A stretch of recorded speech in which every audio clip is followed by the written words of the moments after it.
Is there a recipe for youthful success? In a new book titled The Formula, Unlocking the Secrets to Raising Highly Successful Children, Harvard Kennedy School faculty member Ron Ferguson and journalist Tatsha Robertson try to answer this question.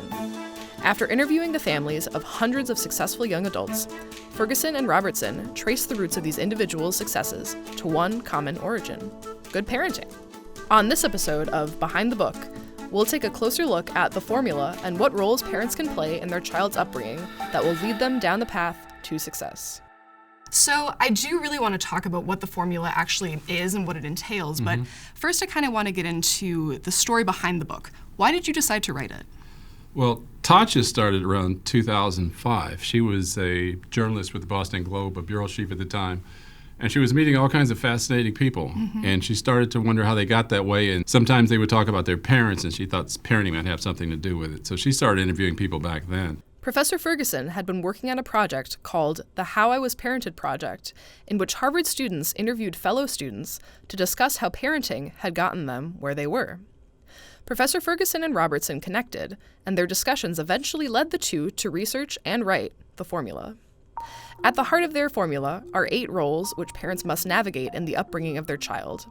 The authors found these 8 parental roles to be present in virtually every case they explored when interviewing families. The first role is the early learning partner, and that's the parent who is very engaged with the child, doing things that the child experiences as fun, but where they're also problem solving and they're also learning skills. Then the second role is the flight engineer. If you think of life as a journey, well, really high achievers are on a pretty high trajectory through life.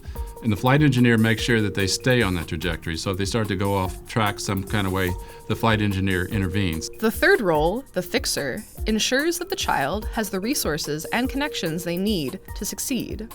The authors found that even in times of economic hardship, the families they interviewed were able to find resources and allies to help their children advance. The fourth role is the revealer, who shows the child how big the world is and what opportunities are available to them.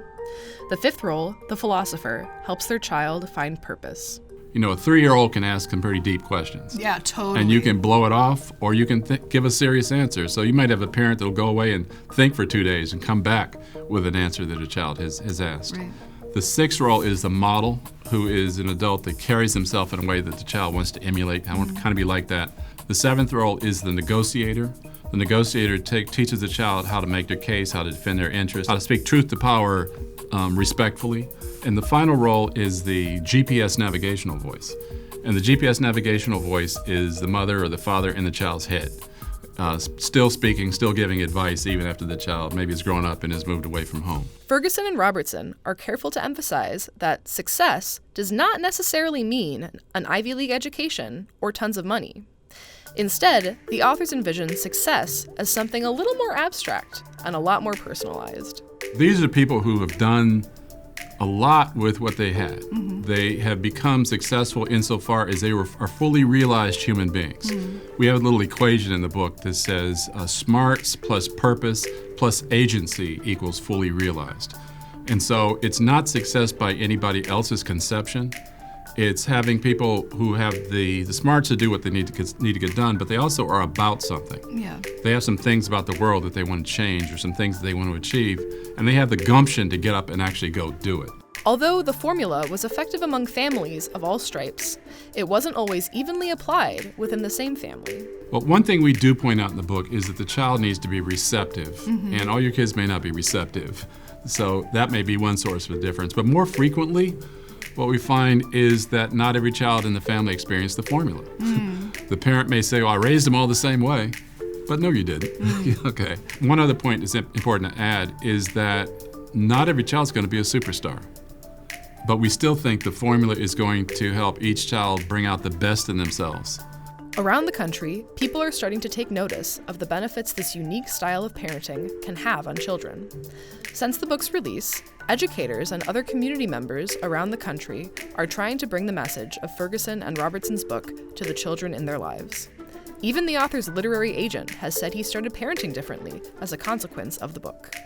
Back at Harvard, Ferguson is incorporating and expanding the lessons he learned through writing the formula into his own work as the faculty director of the university-wide Achievement Gap Initiative, under which he's already planning some intriguing future projects. The Achievement Gap Initiative, the main project for the last few years has been a project called The Basics that came about after I noticed about 10 years ago that cognitive skill gaps are pretty stark by the age of 2, which means we need to get to parents early. Right. And we need to go to scale and get to all parents. And so this book will help us do that. To learn more about The Formula, you can visit mastersoftheformula.com and check out the Achievement Gap Initiative at agi.harvard.edu.